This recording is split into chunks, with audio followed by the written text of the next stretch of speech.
Greetings, wanderer, and welcome to the Agora of Athens. My name is Aspasia. Though I am not originally from Athens, I have climbed to the top of its social ladder using my wit and intellect. I've even earned the love of Pericles, one of the most powerful men in the city. The mind truly is a beautiful thing. I love this Agora. Where else could you find a common fish merchant and an extravagant jewelry seller within a few feet of each other? It's that kind of variety that makes city life so rich and exciting. The Agora is the beating heart of any Greek city. It is a place where all types of people may gather, from citizens and foreigners to magistrates and philosophers. All manner of business is conducted here, including political meetings, legal proceedings, and trade. When you finish exploring, come find me, and we can talk more. See you soon, wanderer.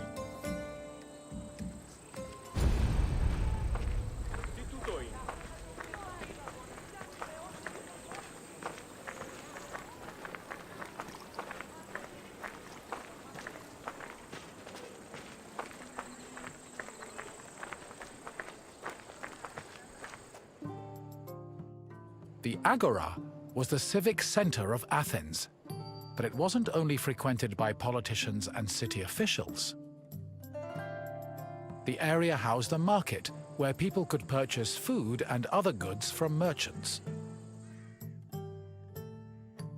It was also frequented by philosophers, who used the public space to establish schools and pass on their teachings to students. Religion had its place as well. Temples dedicated to Hephaestus and Apollo were located in the Agora, along with the altar of the 12 gods and the monument of the eponymous heroes.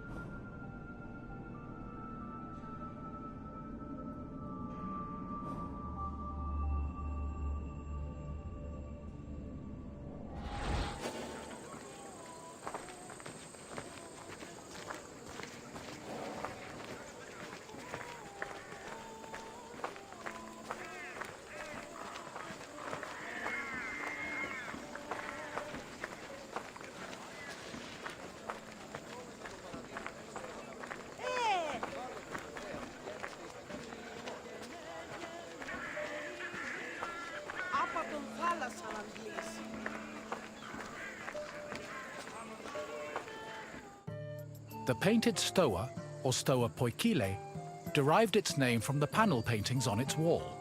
The paintings were created in the 5th century BCE by famous artists like Polygnotus and depicted Greek military victories like the Battle of Marathon.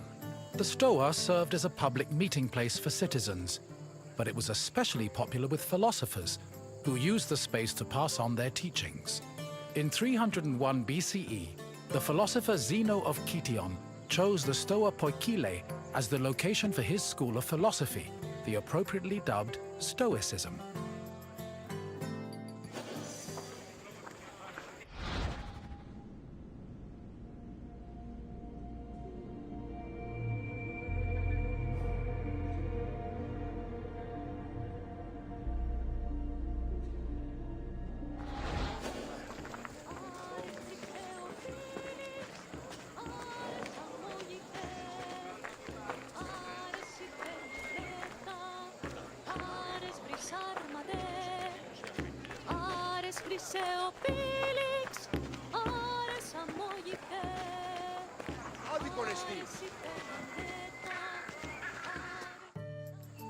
Trade in the Agora was supervised by magistrates. There were 5 agoranomoi, who kept order in the market, controlled the quality of goods, and collected market dues. This provided revenue to the city and helped pay the magistrates and those in charge of maintaining order. The market benefited everyone. Customers bought what they needed, merchants made their living, and city officials received the money they needed to keep the wheels of democracy turning.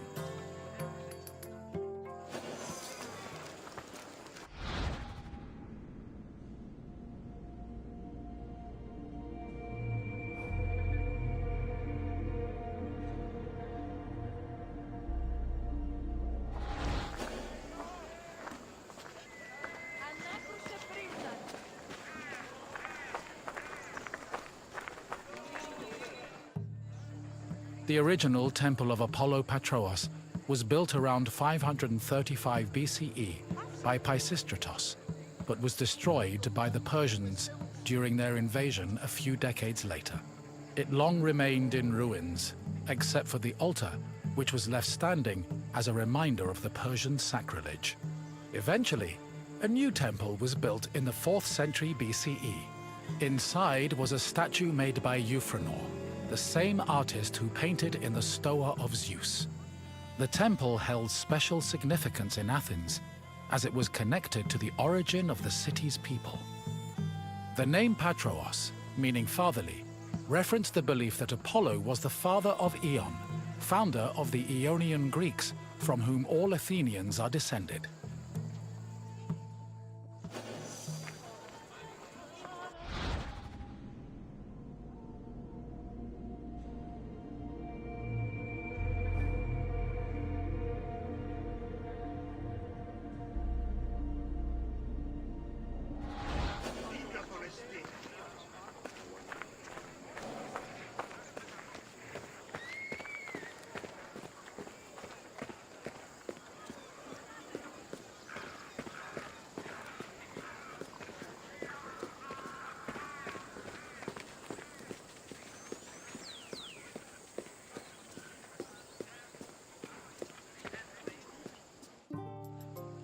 The Temple of Hephaestus overlooks the Agora from the Colonus Agoreus hill. Today, it is one of the best preserved temples in Greece, owing to its conversion to a church in the Middle Ages. But while this transformation preserved the structure, it also damaged the surrounding sculptures. The temple was dedicated not only to Hephaestus, the god of metallurgy, but also to Athena Ergane, goddess of arts and crafts. Nearly every part of the Hephaestion was lavishly decorated with depictions of famous mythological events, like the labors of Theseus. The Theseus scenes gave the temple the nickname Thesion, a name that lives on today as a city district in Athens.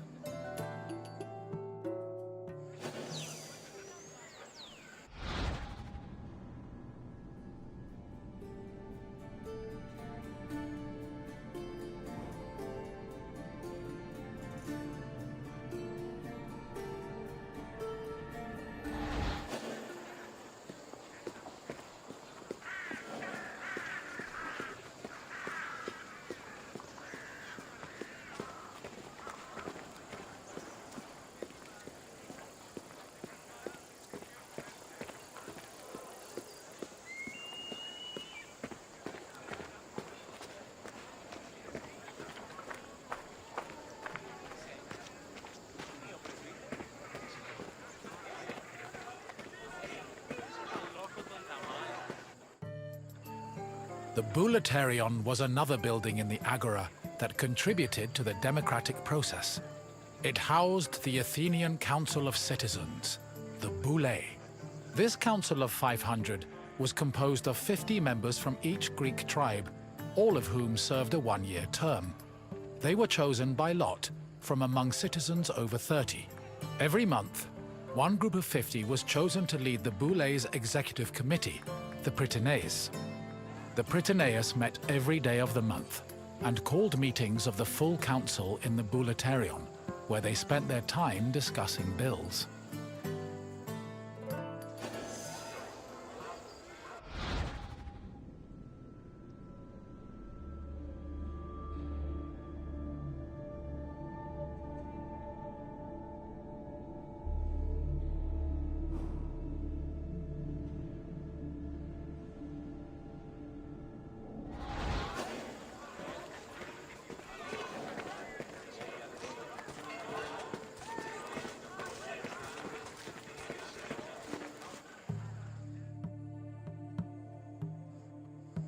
The Prytaneion was one of the most important buildings in the Agora, as it was the headquarters of the Prytaneus. The Prytaneus was the executive committee of the Boule, who ran the city's daily operations. The Prytaneus dined in the Prytaneion, and 17 of them slept on site to ensure there were always officials available to deal with emergencies. The Prytaneion also housed the official weights and measures of the city. The Fire of Hestia, which provided sacred fire for all public sacrifices, was also located there.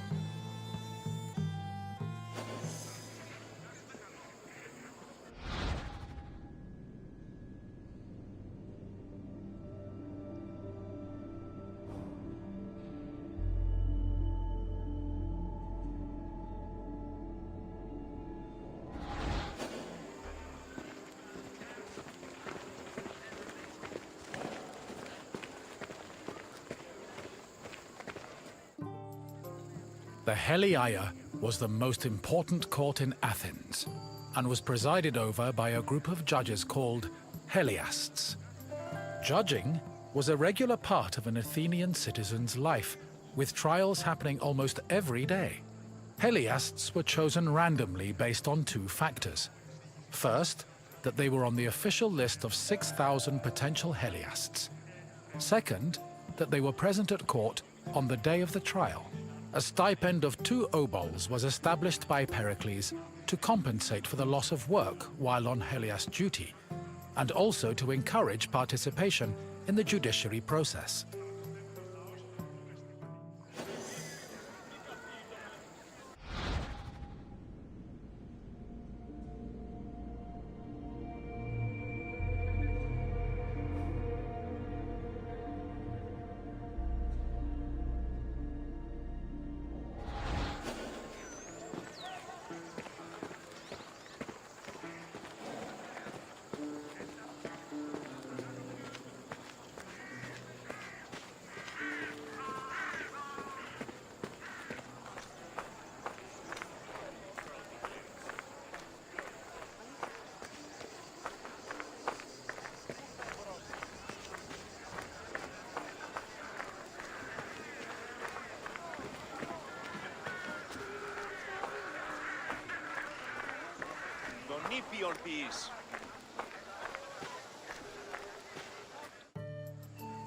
In the Agora, an Athenian could buy and sell many different products. The permanent retail market was divided into sections according to the category of merchandise. Merchants and craftsmen who worked in the market could be citizens, foreigners, or even freed slaves. They sold everything from food and clothes to jewelry and slaves. With so much variety, competition was fierce, and that competition helped regulate the market's prices.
The Heliaia wasn't the only court in Athens.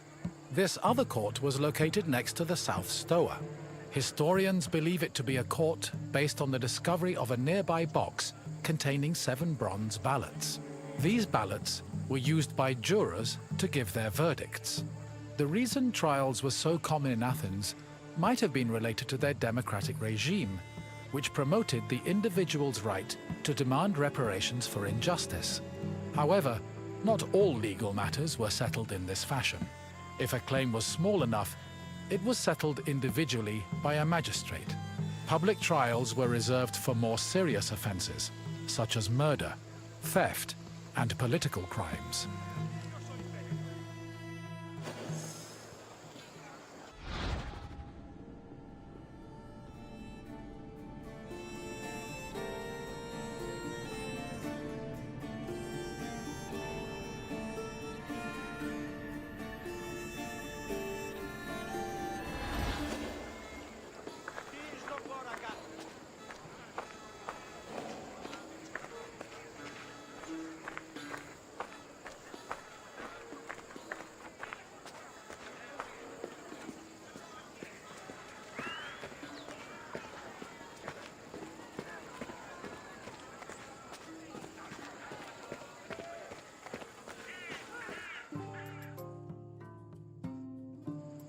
The mint was where the city made its coinage.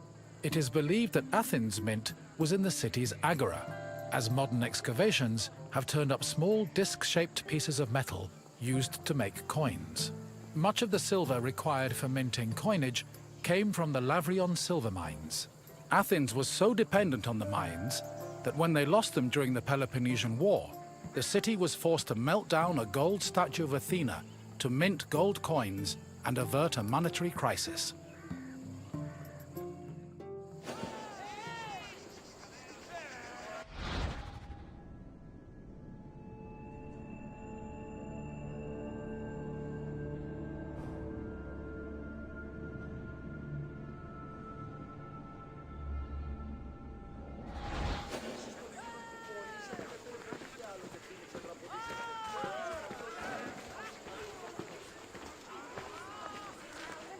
You have now experienced the Agora, following in the footsteps of countless Athenians before you.